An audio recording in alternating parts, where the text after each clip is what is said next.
নীলিমা নমস্কার, আমি Nilima cooking show থেকে বলছি। আজকে আমি করতে চলেছি এই যে গুড় দিয়ে আমি কুল শুকিয়ে রেখেছিলাম, কুলের আচার বানাবো। আপনারা দেখতে থাকুন আমি কিভাবে বানাচ্ছি। এই যে আমি কুলটা শুকিয়ে রেখেছিলাম, আমি এটাকে একটু একটু করে ফাটিয়ে ধুয়ে টুয়ে আমি রেডি করে রেখেছি। এবার আমি আচার বানাতে শুরু করব।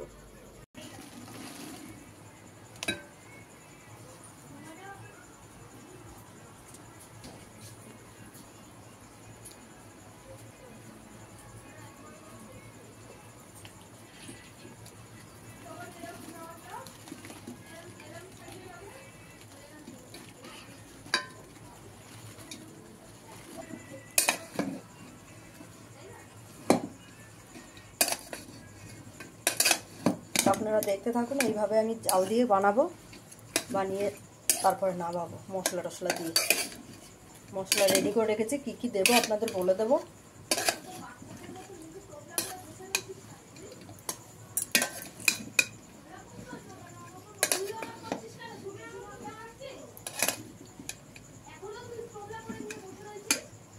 এবার আমি দিয়ে দেবো একটু পরিমাণ মতো নুন, কারণ কুল তো।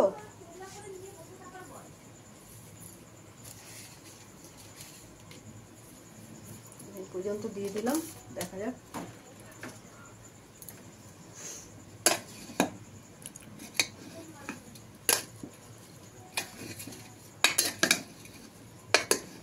জাল হতে থাকবে আর আমি নাড়তে থাকবো, বানাতে থাকবো।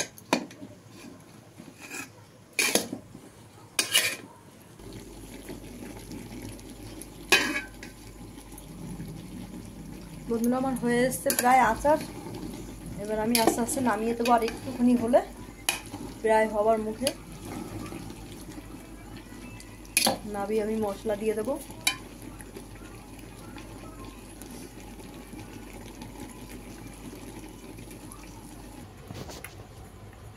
বন্ধুরা আমি একটু পাঁচফোড়নের গুঁড়ো দিয়ে দিলাম, গন্ধটা খুব সুন্দর আসবে। এইবার আমি দেবো জিরা, ধনে আর লঙ্কা, সব মিক্সড করে আমি গুঁড়ো করে রেখেছি। আমি সব মিশিয়ে দেবো এর ভেতরে, আচারের ভেতরে, তবে ভালো লাগবে খেতে। আপনাদের তুলে আমি দেখিয়ে দিচ্ছি, দেখুন কেমনি বানিয়েছি। সেন্টটা দারুণ এসছে।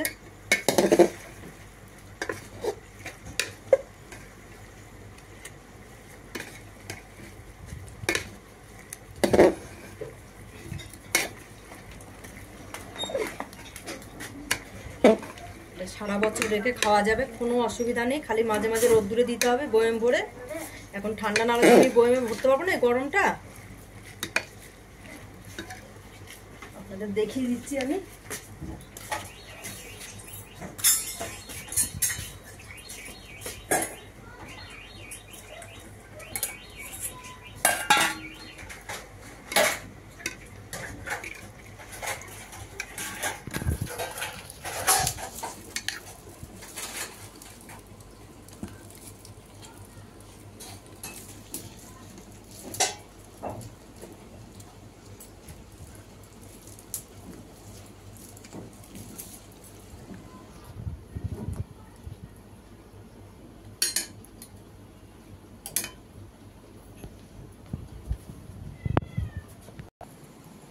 যেমন মা বাড়িতে কুলের আচার বানিয়েছে, আর আচার মানেই জিভে জল আসা একটা জিনিস।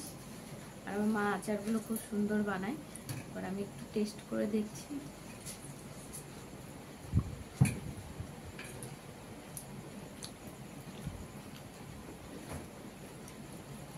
আচারটা খুব সুন্দর হয়েছে, টক ঝাল মিষ্টি। আপনারা চাইলে যেভাবে লিঙ্কে দেওয়া আছে সেভাবেই বানাবেন। আর নীলিমা কুকিং শো চ্যানেলটিকে লাইক, কমেন্ট, শেয়ার একটু বেশি বেশি করে। আর এই আচারটা আপনারা সারা বছর রেখে খেতে পারবেন, রোদেও দিতে পারবেন অথবা ফ্রিজেও রেখে খেতে পারবেন।